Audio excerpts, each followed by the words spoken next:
8. अर्श, हमारे देश के इतिहास में ऐसी न जाने कितनी कहानियां हैं जी जो शायद कभी इतिहास की किताबों में दर्ज हो नहीं पाई।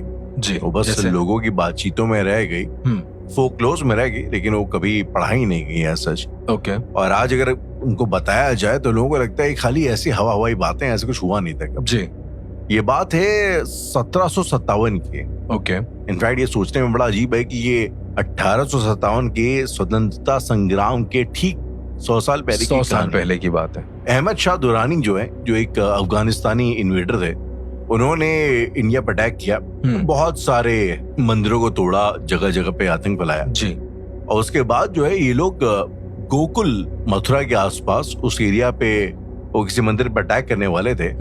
और वहां पे एक डेरा था दशनामी साधुओं का। जी अखाड़ा था बेसिकली। अखाड़ा था। नागा साधु जो होते हैं वो एक वॉरियर क्लैन होती है जो आदि शंकराचार्य ने खड़ी करी थी। जी और 4000 दशनामी साधुओं ने सामना किया था अहमद शाह दुरानी की 20,000 की फौज का। जी और उसको हराया और उस मंदिर को बचाया।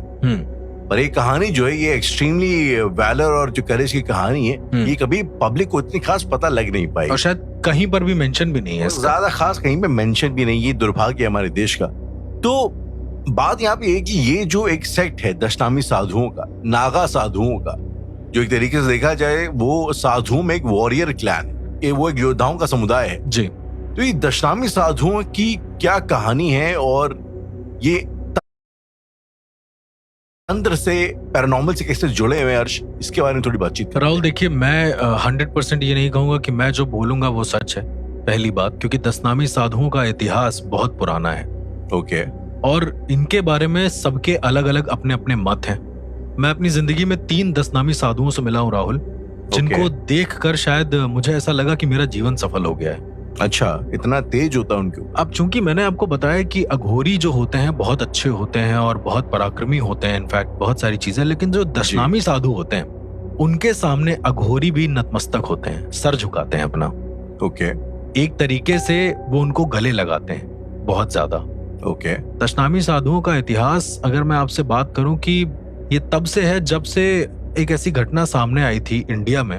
जी। अब मैं तो नहीं था उस वक्त, पर मुझे सुनने में जो मिला है वो मैं आपको बताता हूँ। एक तो जो घटना आपने बताई जहां पर वो इतने सारे लोगों से लड़ गए, ठीक है जी। उसके अलावा एक और घटना थी जहां पर इन्होंने मुंजा को बिना कुछ कहे शांत कर दिया था। ये कोई रीसेंट की घटना है या वो पुरानी कोई नहीं, कहानी? बहुत पुरानी कोई घटना है। ओके। जहां पर इन्होंने अपनी आंख के एक ब्लिंक से मुंजा को रोक दिया था, वहीं पर खड़ा कर दिया था। ओके। तो दशनामी साधु की अगर मैं आपसे बात करूं तो दशनामी साधु एक ऐसे क्लैंस होते हैं या फिर एक ऐसे लोग होते हैं जी, जो अघोरियों से थोड़ा ऊपर होते हैं। थोड़ा ऊपर, मैं ये नहीं कह रहा हूं कि बहुत ऊपर होते हैं, थोड़ा ऊपर होते हैं। ओके।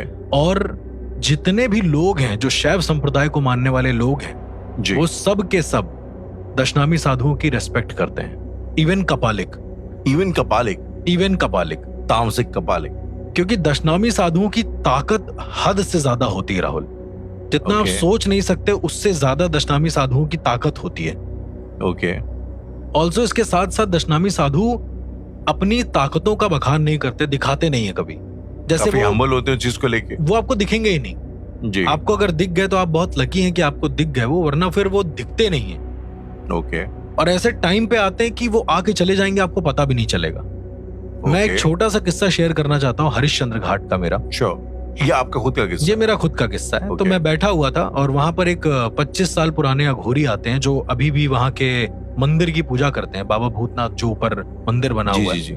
तो मैं मोस्टली उस धूने के पास बैठता हूँ जो नीचे धूना है, बेताली माता मंदिर के सामने, और वही मेरा एक पर्टिकुलर ठिकाना है जब भी मैं बनारस जाता हूँ जी। तो जब मैं वहां बैठा ऐसे ही तो करीब रात के 2 बज रहे होंगे। 2 बजे वो अघोरी आ जाते जो मैंने आपको बताया कि बहुत पुराने हैं जी, काफी बुढ़े हैं वो, और बहुत ज्यादा नियम कायदे से शिव जी की पूजा करते हैं जी।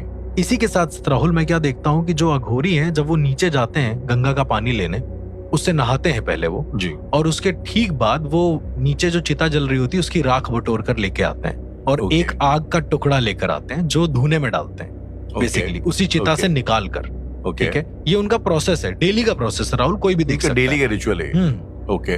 तो आके वो बाल्टी उन्होंने मुझे दी ओके। और बोला कि इस चिता की लकड़ी को उस धूने में डाल दो। मैं थोड़ा डर रहा था, तो मैंने बाल्टी सहित ऐसे पलटा दिया। उसके बाद फिर वो बोले डर क्यों रहे हो, जलोगे नहीं। और फिर वहीं पे मैं धुने के पास बैठ गया, क्योंकि सर्दी का टाइम था और मैं वहां पे बैठ के सेक रहा था। देन मैं क्या देखता हूँ कि वो जो अघोरी हैं वो अपने शरीर पर पहले तो चंदन लगाते हैं, फिर उसके बाद उसके ऊपर राख लगाते हैं, वो जो राख लेकर आए थे अपनी ही बॉडी के ऊपर, अपनी ही बॉडी के ऊपर, पूरी बॉडी के ऊपर। ओके। और उसके बाद कुछ राख को खा जाते हैं वो। ओके। खाने के बाद वो आग के पास आते हैं और ऐसे ऐसे हाथ से सेक लेने लगते हैं, जैसे हम लोग सेकते हैं कोई चीज को। जी। तो वो जो राख है, जब पानी और चंदन मिलता है राख पे, तो राख चिपक जाती है बॉडी पे, एकदम ठोस हो जाती है, कठोर हो जाती है। ओके। कठोर एज इन जैसे परत टाइप की बन जाती है, मैं समझ गया, लेयर टाइप की बन जाती है। लेयर टाइप की बन जाती है, वैसा। इसके साथ साथ राहुल, मैं क्या देखता हूँ कि अचानक से एक उधर से साधु आते हैं। उन साधु की वेशभूषा मैं आपको बताता हूँ कैसी होती है। वो बड़े सिंपल से होते हैं दिखने में। ऑरेंज कलर का ड्रेस होता है उनका, और ऑरेंज कलर के ड्रेस के साथ साथ राहुल, वो अपने गले में एक सांप लटकाए रहते हैं, मरा हुआ। ओके। मरा हुआ, जिंदा नहीं, मरा हुआ सांप। ओके। केचुली होती बेसिकली वो एक तरीके से, जहां तक मैं देख पाया था।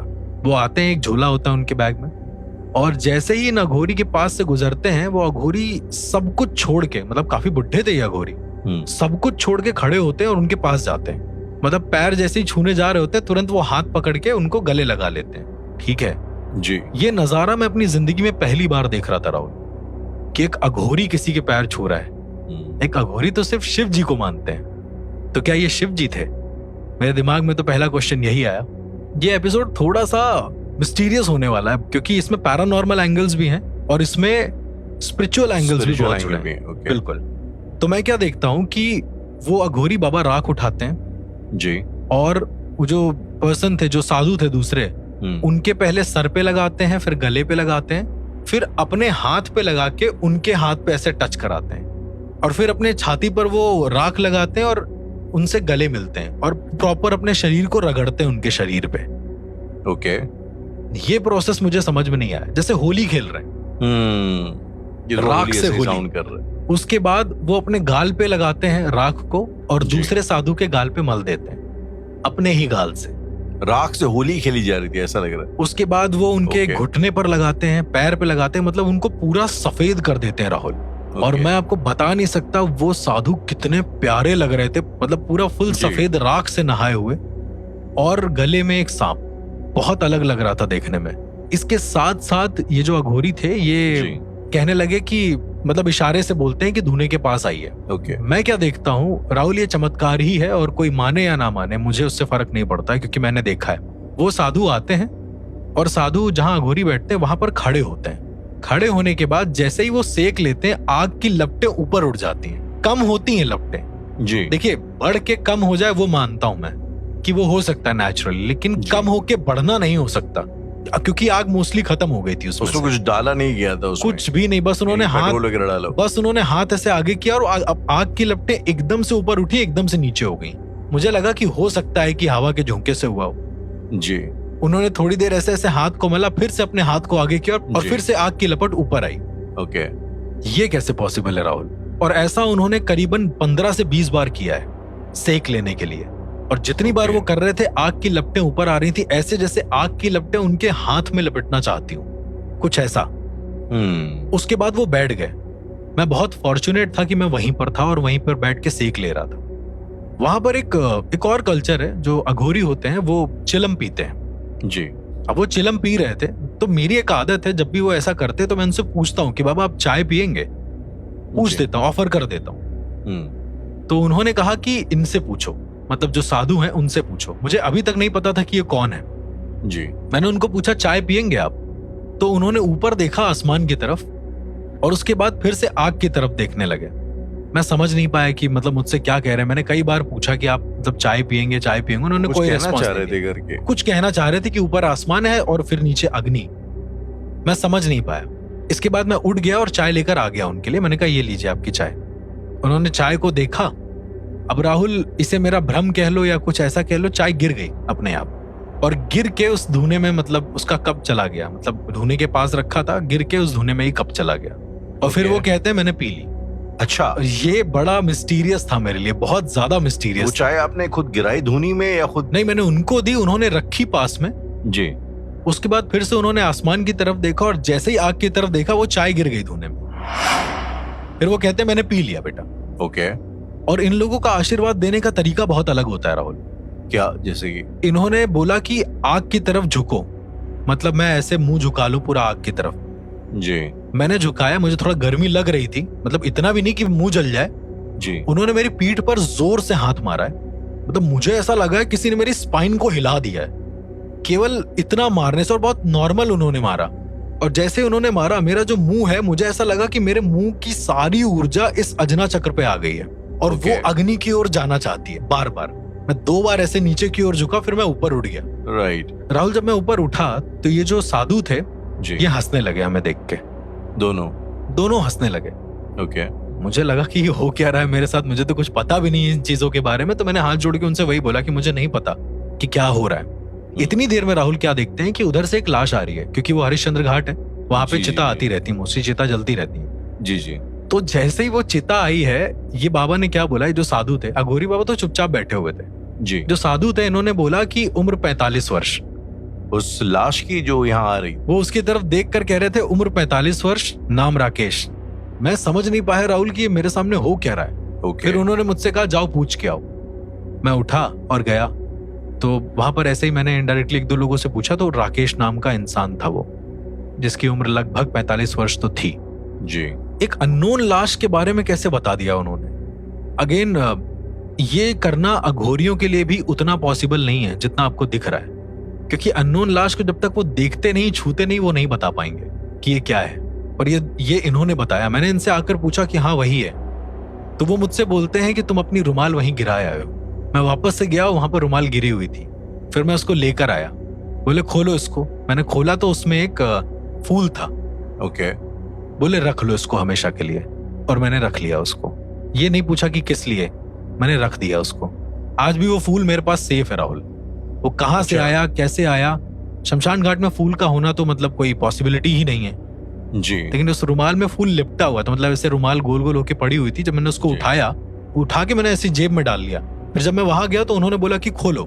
मैंने जैसे ही खोला, उसमें एक फूल था। बोलते हैं एक फूल और ले जा। मैं समझ नहीं पाया कि वो मेरे साथ ही क्यों कर रहे हैं ऐसा। वहां पर 1-2 लोग और बैठे थे। अब चूंकि मैं बहुत ज्यादा एक्साइटेड था चीज, लोग कहते हैं कि राहुल बनारस में लोगों को डर लगता है बहुत, मतलब कुछ काला जादू ना हो जाए, कुछ ऐसा ना हो जाए। लेकिन कुछ ऐसे पवित्र घाट हैं जहां पर आपके साथ ऐसा हो जाएगा जो जिंदगी में हमेशा आपके साथ कभी ना हुआ हो और हमेशा आपको याद रहे। ये मेरे one of the best moments में से एक था कि जब उन्होंने अपनी झोली में से एक फूल दिया मुझे, बोलते ये ले जाओ, और गेंदे का फूल था राहुल। वो एक छोटा सवाल है जी, थोड़ा मामूली सा सवाल है। मुझे रिसेंटली पता लगा कि बनारस में भी जो है, लाइक मुझे ऐसा लगता था कि बनारस पूरा वेज एक सिटी है, बहुत सात्विक टाइप का शहर है जी। और रिसेंटली मुझे पता लगा कि ऐसा नहीं है, वहाँ पे भी बकायदा नॉनवेज वगैरह सर्व होता है। अच्छा, ये चीज हरिद्वार और ऋषिकेश ऐसी जगहों पे नहीं है जी। लेकिन बनारस, कंसिडरिंग कि यार वो एक तरीके का हेडक्वार्टर है हिंदुइज्म का जी, वहाँ पे कुछ ऐसा, मतलब सवाल बेसिकली मैं आपसे ये कहना चाह रहा हूँ कि पूछना चाह रहा हूँ कि बनारस में सात्विक तामसिक हर किस्म के काम होते हैं। बिल्कुल होते हैं राहुल, क्योंकि देखिए जहाँ पॉजिटिविटी है वहाँ नेगेटिविटी जरूर होगी। अब हम आते हैं अपने पैरानॉर्मल के टॉपिक के ऊपर जी। ये जो साधु थे, ये दशनामी साधु थे। मुझे नहीं पता था कि ये दशनामी साधु हैं। वो जब चले गए जी, तो जो अघोरी थे उन्होंने बोला मूर्ख, तुम्हें पैर छूने चाहिए। और राहुल, मैं पीछे पीछे चलता गया हूँ, कहीं नहीं मिले हैं वो मुझे। दौड़ता गया हूँ मैं उनके पीछे, लेकिन मुझे कहीं नहीं दिखे। और जहां पर मैं रुका वहां पर मैंने क्या देखा कि कीनाराम मठ है सामने। अच्छा, जहां से अघोर पंथ की शुरुआत हुई। हाँ जी। कीनाराम बाबा जो महाअघोरी थे।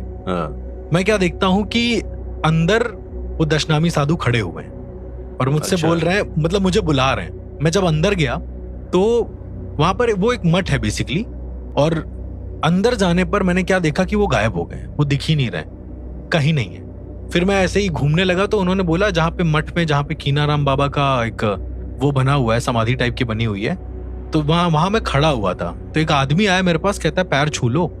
मेरे दिमाग में आया नहीं उस समय कि उसने ये भी बोला है मेरे से, तो मैंने पैर छू लिया। और छूने के बाद मेरे को हिट करा अचानक से कि पैर छूने के लिए तो बाबा ने बोला था।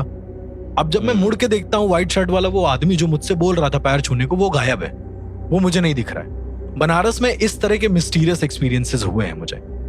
पैरानॉर्मली स्पीकिंग अगर मैं बात करूं जी, एक घर में एक मुंजा था राहुल, अब मुंजा की बात पे आते हैं। मुंजा को कोई नहीं निकाल सकता, भगवान भी उससे मतलब चुप रहते हैं उसके सामने। लेकिन दशनामी साधु ऐसे होते हैं जिनका शिव जी से डायरेक्ट कनेक्शन होता है, ऐसा कहा जाता है। ओके। ऐसा कहा जाता है कि उन्हें अपने जीवन में करीबन 108 बार भगवान शिव का साक्षात्कार होता है। 108 बार राहुल। ये होता ही होता है। ये होता ही होता है, 100% होता है। ओके। और जो इतना दिव्य तेज को महसूस कर ले वो कैसा होगा सोचो। राइट।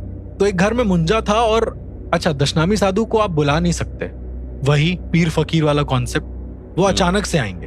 पूरा घर बहुत परेशान था मुंजा से। 2 ही 3 दिन हुए तो उन्हें पता चला था घर में मुंजा है। 2-3 पैरानॉर्मल तांत्रिक वहां पर गए और उन्होंने सही करने की कोशिश करी, लेकिन नहीं कर पाए, अपनी जान से हाथ धो बैठे। मुंजा के सामने तो तुम कुछ नहीं हो जी। वो दशनामी साधु वहां पहुंचे हैं। उनका हुलिया पूरा वैसा, पूरा राख से नहाए हुए, एक ऑरेंज कलर का कपड़ा ऐसे साइड से होकर गले में पड़ा हुआ, और खड़ा हूं पैर में, ये लुक रहता है उनका, और गले में वो केचुली। राइट। इसके बाद राहुल, उनकी फैमिली ने बताया जो चमत्कार देखा है उन्होंने। जिस कमरे में मुंजा था ना, जिस कमरे में बहुत ज्यादा एक्टिविटी होती थी जी, उस कमरे में वो दशनामी साधु गए, ऐसे ही आए घर में और बोले कि मुझे वो कमरा देखना है। ओके। राहुल, मुझे नहीं पता कि ये सुनने में कैसा लगेगा, पर वो जब कमरे से बाहर आए तो वो किसी को पकड़े हुए थे अपने हाथों से। किसी को मतलब? कोई ऐसा जो बच्चे का फिगर है उसको पकड़े हुए थे, मतलब ऐसे इनविजिबल पकड़े हुए थे। बच्चे का फिगर था। कुछ तो था, मतलब दिख नहीं रहा था कि वो क्या है, बट ऐसे पकड़ के बोलते हैं कि तेरी जगह यहाँ नहीं है, तू निकल जा। और ये करके वो चले गए, ऐसे ही हाथ करे करे, जैसे हम किसी बच्चे को पकड़ते हैं, मान लो तुम्हारा हाथ ऐसे नीचे हो जाता है, बच्चे को पकड़ के ले जा रहे हो ऐसे। एग्जैक्टली। और वो ले गए, उन्होंने कुछ नहीं कहा किसी से, वो अंदर आए और उसको लेके चले गए। ओके। ये बहुत अजीब था। मैंने जब उनके मम्मी से पूछा, उनके आसपास के घर वालों से पूछा, तो मुंजा का प्रकोप था उस घर में, लेकिन इतनी आसानी से।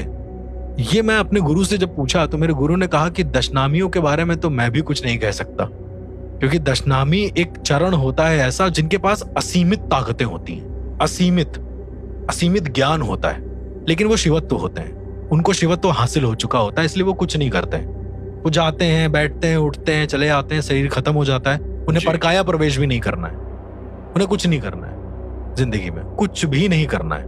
क्या दशनामी साधु अमर होते हैं, चिरंजीवी होते हैं? बिल्कुल नहीं होते हैं। उनकी जो स्पिरिट होती है, जो एनर्जी होती है, वो अमर होती है, शायद, मेरा ऐसा मानना है। दशनामी साधु की आत्माओं के बारे में तो मैंने कभी नहीं सुना, लेकिन मैं बहुत लकी था कि अपनी जिंदगी में 3 बार मिला। मैंने आपको एक बार तो बताया जी, दूसरी बार मैंने बहुत कोशिश करी कि मैं दशनामी साधुओं को ढूंढूं, लेकिन मुझे कहीं नहीं मिला। इवन जूनागढ़ अखाड़ा, जिसकी बात मैं करता रहता हूँ आपसे, वहां पर भी मुझे नहीं मिले वो। ओके। मैंने एक कपालिक से पूछा, वही उसको ट्रिक करके, उसको वचन देके कि क्या तुम किसी दशनामी साधु से मिले हो या जानते हो कहां पर है? अगर तुम बताओगे तो मैं तुम्हें एक मांस का टुकड़ा दूंगा।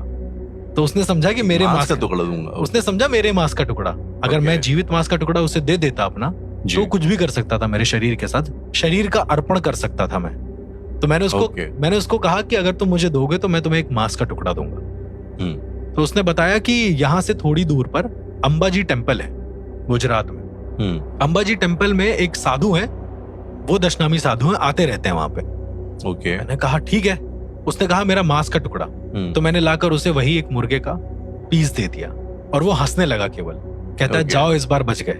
वही वाला एक हाल है। फिर उसके बाद मैं अंबाजी टेम्पल गया, मेरा एक स्टूडेंट है वहां पे रहता है जी। राहुल, मैं आपको बताऊं, वो एक पेड़ के नीचे बैठे हुए थे। मुझे लगा कि यही दशनामी साधु हैं। मैं जाते ही पूछता हूँ कि आप दशनामी साधु हैं? बोलते नहीं। मेरे लिए फिर से एक कंफ्यूजिंग स्टेट हो गया। मैंने कहा इतनी दूर आए भी, मुझे कोई दिखा भी नहीं।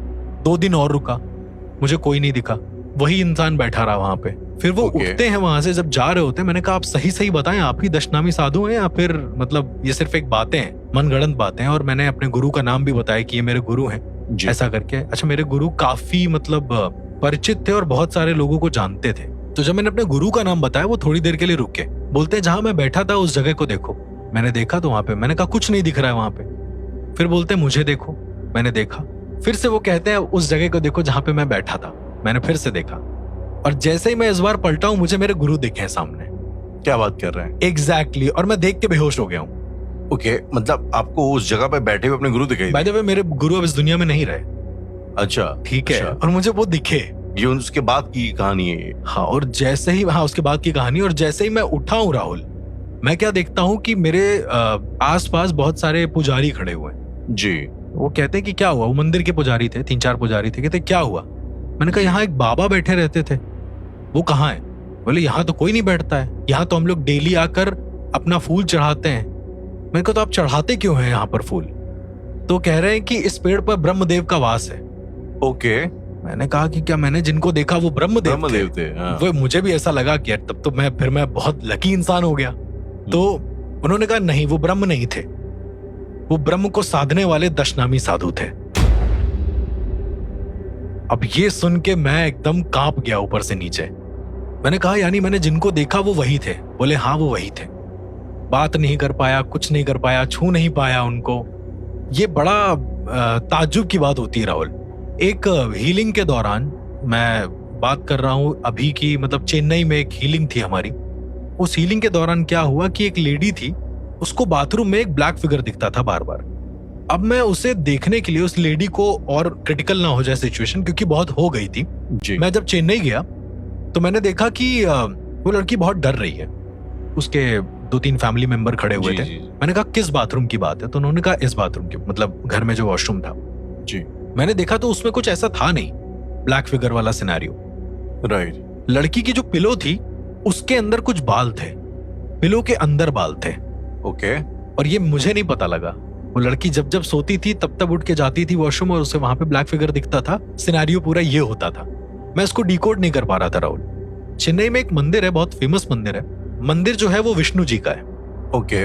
मैं क्या देखता हूँ कि वहां पर एक बाबा खड़े हैं, पूजा कर रहे हैं, बाहर से ही हाथ जोड़ रहे हैं, वो अंदर नहीं जा रहे हैं, और बस खाली ये बोल रहे हैं हर हर हर हर, मतलब ये कंटिन्यू बोलते जा रहे हैं। तो मेरी एक आदत है, अगर कोई ऐसा बुजुर्ग इंसान होता है मैं उनसे पूछ लेता हूँ कि आप अंदर क्यों नहीं चल रहे हैं, फिर चल दीजिए, बैठ जाइए, पानी पी लीजिए। तो वो कहते हैं बेटा तकिया के नीचे जरूर देखना।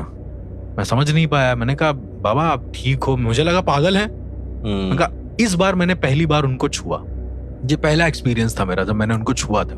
ओके। तो मैंने कहा कि बाबा मतलब कोई दिक्कत है, कुछ ऐसा है? राहुल जब मैं उनको छू रहा था तो मुझे ऐसा लग रहा था कि मैं किसी, जैसे सांप की स्किन होती है, आपने छुआ है कभी उनको, सांप को? नहीं। सांप की स्किन ना बड़ी स्मूथ होती है और उसमें हल्का हल्का वो लाइंस होती है घर्षण, तो वैसा लग रहा था मुझे। तो वो बैठे और उन्होंने बोला कि तू दर्शन कर ले, मेरे हो गए। मैंने कहा ठीक है। फिर पानी पिलाया मैंने उनको, बोतल दे दी अपनी, और फिर मैं अंदर चला गया। बाहर आता हूं तो बोतल भी गायब थी, साधु भी गायब थे। अब ऐसा नहीं कि वो चोर थे, वो चले गए लेके जी। मैं घर आता हूं तो वापस क्या देखता हूं कि वो लड़की अभी भी डर रही है। मेरे दिमाग में उसके 2 दिन और हिट नहीं किया। मैं अलग अलग तरीके, अलग अलग प्रोसेस आजमाने लगा, लेकिन अचानक से कहते हैं ना आपको कुछ, किसी की कही हुई बात अचानक से आपको हिट कर जाती है, और मेरे को हिट कर गई। मैंने कहा कि 1 सेकंड रुको, तकिया कहाँ है तुम्हारी? तकिया के नीचे देखा तो कुछ नहीं था। मैंने कहा तकिया खोलो। जब तकिया खोली तो उसकी फोटो थी उस लड़की की, और बहुत सारे बाल थे, सफेद बाल। सफेद बाल? वो एक्चुअली किसी ऐसी लेडी के बाल थे जो तांत्रिक थी, और किसी ने इस तरह का काला तंत्र टोटका किया हुआ था इस लड़की के ऊपर प्रॉपर, ताकि ये देख देख कर ही मर जाए, खुद ही इसको हार्ट अटैक आ जाए। किसने किया वो आज तक नहीं पता चला। खैर शायद अभी भी वो परेशान हो किसी चीज से। खैर मैंने वो तो उसको निकाल के उसको प्रॉपर ससम्मान जला दिया था, जितनी भी चीजें थी जी, अग्नि के सुपुर्द कर दे, क्योंकि हमारे धर्म में 16 तरह की अलग अलग अग्नियां बताई गई हैं राहुल।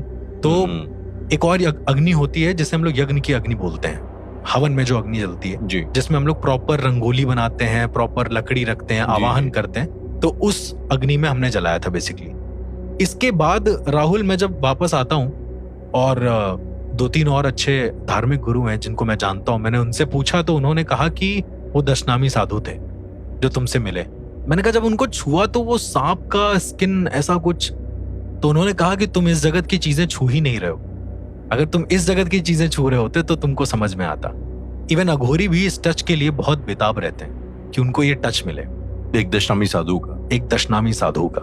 दशनामी साधु राहुल एक अपने आप में बहुत बड़ा कॉन्सेप्ट है। नहीं, पर एक इंसान या एक नॉर्मल साधु जो होता है वो दशनामी साधु बनता कैसे? यही तो मुझे नहीं पता। कुछ ऐसी चीजें हैं, मैं ये नहीं कहूंगा कि मुझे सब पता है, कुछ ऐसी चीजें हैं जिनका जवाब शायद ना आपके पास है, ना किसी अघोरी के पास है, ना किसी कपालिक के पास है। वो कहाँ से होते हैं, कैसे आते हैं, कैसे बनते हैं, इसका आज तक ना कभी किसी को पता लग पाया है और ना ही आगे लग पाएगा। तो अर्श, ये दशनामी साधुओं का जो आपका एक्सपीरियंस जी, सुनने में काफी पवित्र, काफी पायस टाइप का लग रहा मेरे लिए तो बहुत प्योर था, बहुत पवित्र था ये। मैंने एक स्पेशल टाइप के अघोरियों को देखा है, जी। थोड़े से डिफरेंट होते हैं। उनके बाल बड़े अफ्रीकन बीट स्टाइल में होते हैं, बहुत ज्यादा बड़े, और उसमें बीटिंग करके ये लोग जो है जी बांध के रखते हैं, और उन्हें ये लोग त्रिजटा अघोरी के नाम से जानते हैं। राहुल, अगर मैं आपसे कहूं कि शिवत्व को जानने वाले इस दुनिया में सिर्फ दो ही इंसान हैं, एक है दशनामी साधु और दूसरे हैं त्रिजटा अघोरी।